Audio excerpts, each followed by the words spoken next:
महिमावली ब्रह्म सम महाराज जी आपण को आम यूट्यूब चैनल को स्वागत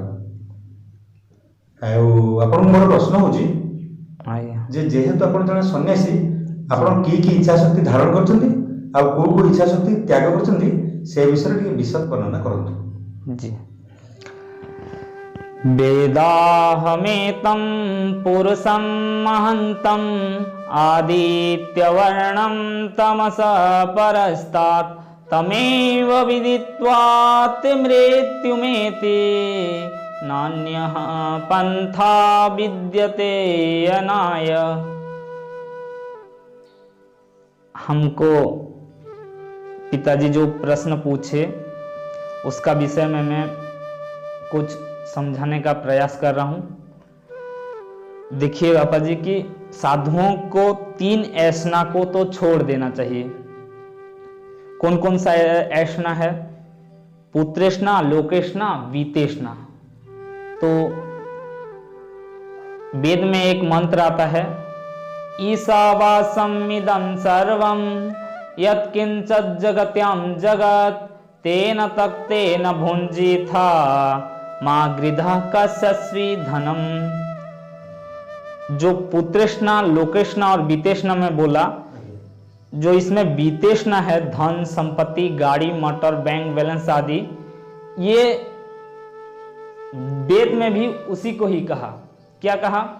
ईशावासम इदम सर्वम यत्किंचित् जगत्याम जगत। संसार में हमको जो भी भोग्य पदार्थ ईश्वर के दया से मिला है, प्रभु के दया से मिला है, तो उसका कम मिला हो या चाहे ज्यादा मिला है, उसको हम त्याग पूर्वक भोग करेंगे। तेन तक्ते न भुंजिथा।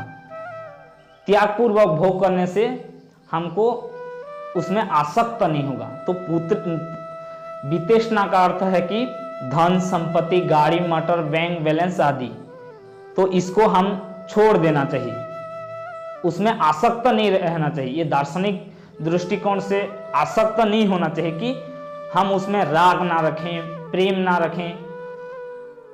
योग दर्शन में एक सूत्र आता है, सुखानुसई राग। हमको जिससे सुख मिलता है उसमें हमको राग होता है, तो हम उसमें सुख ना ढूंढे तो उसमें हमको राग नहीं होगा, आसक्त नहीं होगा। तो 3 ऐसना से एक ऐसना गया बीतेष्णा, उसके बाद आया दूसरा लोकेष्णा।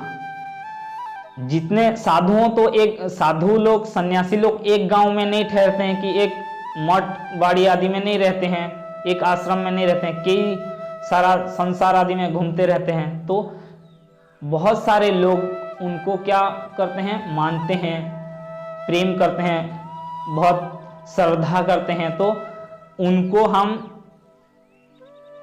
उनके प्रति हमको आसक्त नहीं होना चाहिए। इसको बोलते हैं लोकेष्णा। मेरे को लोग माने, जाने और मेरा सेवा करे, पूजा करे, ये सन्यासियों के मन में नहीं होना चाहिए कि मेरे को लोग बहुत माने। इसको बोलते हैं लोकेष्णा। उसके बाद है पुत्रेष्णा। एक तो गृहस्थ आश्रम जो करता है लोकेष्णा, पुत्रेष्णा इसको बोलते हैं कि अपना स्त्री, लड़का लड़की हो, एक परिवार हो, इसको बोलते हैं पुत्रेष्णा। और एक भी है इसमें, अपना शिष्यगण हो, ब्रह्मचारी हो और वो मेरे को सेवा करें, मेरा पालन पोषण करें, ये भी ऐसना में आता है। तो इसको हम छोड़ देना चाहिए हमको, सन्यासियों को। तो ये हो गया 3 ऐसना। एक सन्यासी का एक सूत्र आता है कि योग दर्शन में सन्यासियों का कर्तव्य है कि तपो द्वंद्व सहनम। एक सूत्र है, पतंजलि महर्षि लिखे हैं, तपो द्वंद्व सहनम। जितने भी तप त्याग में जितना भी हमारा दिनचर्या है उसको प्रेम पूर्वक करें और ईश्वर की प्राप्ति की ओर बढ़ें और लोगों को उसको उसी मार्ग को बताएं और उसमें हम उनको सही विद्या से, ज्ञान से उनको रास्ता दिखाएं। सन्यासी जो होता है, हमारा शरीर का जैसा सिर होता है वैसे सन्यासी संसार का एक सिर है। कैसा? जैसे शरीर में बिना सिर के कोई भी काम नहीं होता है, बिना बुद्धि। सिर के अंदर क्या क्या आता है मन, बुद्धि, 5 ज्ञानेंद्रियां, ये सब आता है। तो कैसा? जैसे कान से सुनना, नाक से देखना, नाक से सूंघना, आंख से देखना, जीवा से चाखना, ये सब आता है। तो ये कहाँ रहता है? सिर में रहता है। तो इसको हम लोग ज्ञानेंद्रिय, इसको बोलते हैं ज्ञानेंद्रिय। तो ये क्या होता है, इससे हम जान सकते हैं। तो वो कहाँ रहता है? सिर में रहता है। तो बुद्धि, मन, हम बुद्धि लगा के काम करते हैं, मन लगा के काम करते हैं। मन कहाँ पे रहता है? बुद्धि, मन यहाँ पे रहता है मस्तक में। तो इसी प्रकार बिना सिर में शरीर का कोई काम नहीं।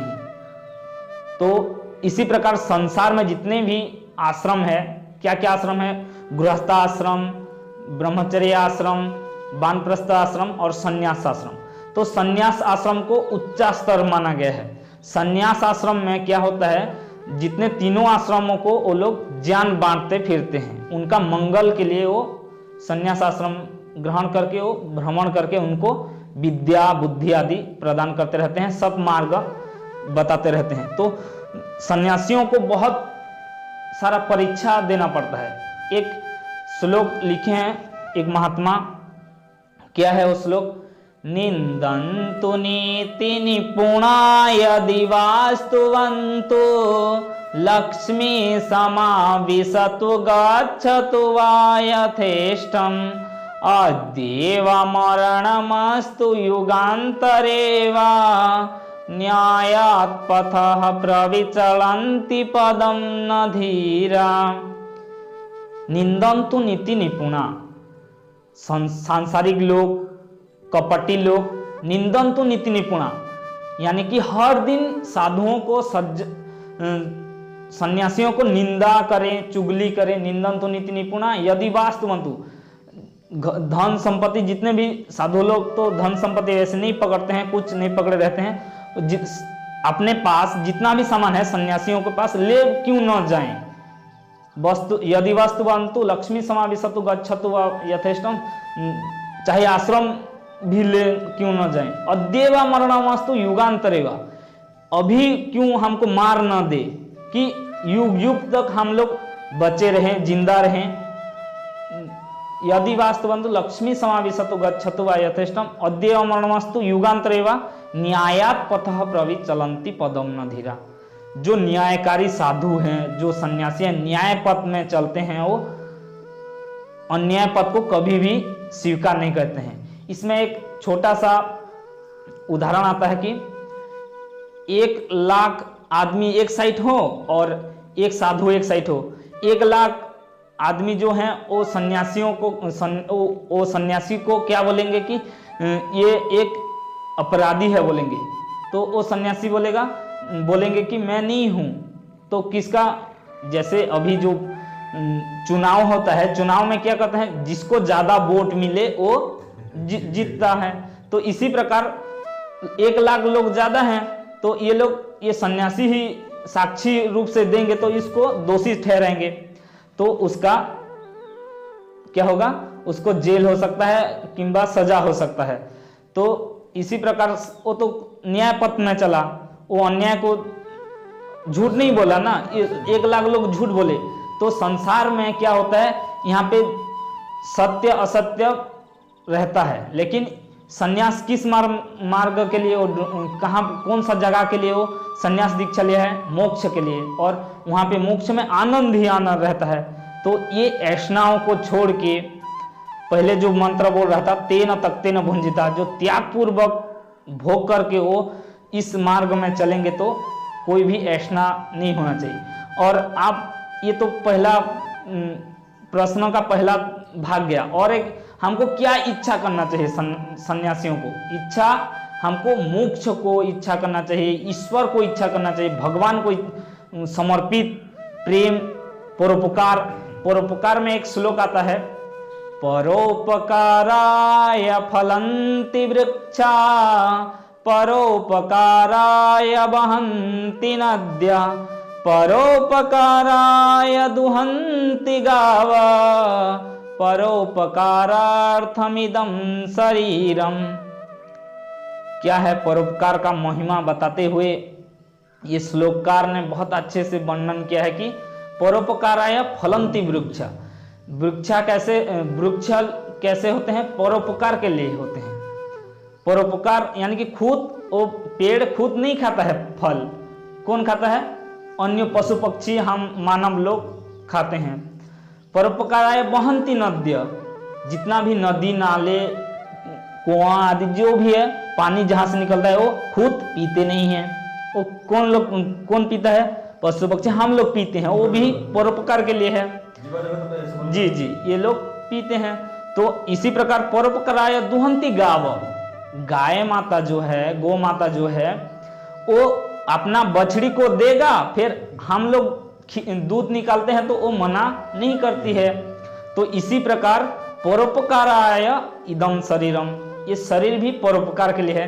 हर दिन कुछ ना कुछ परोपकार करना चाहिए।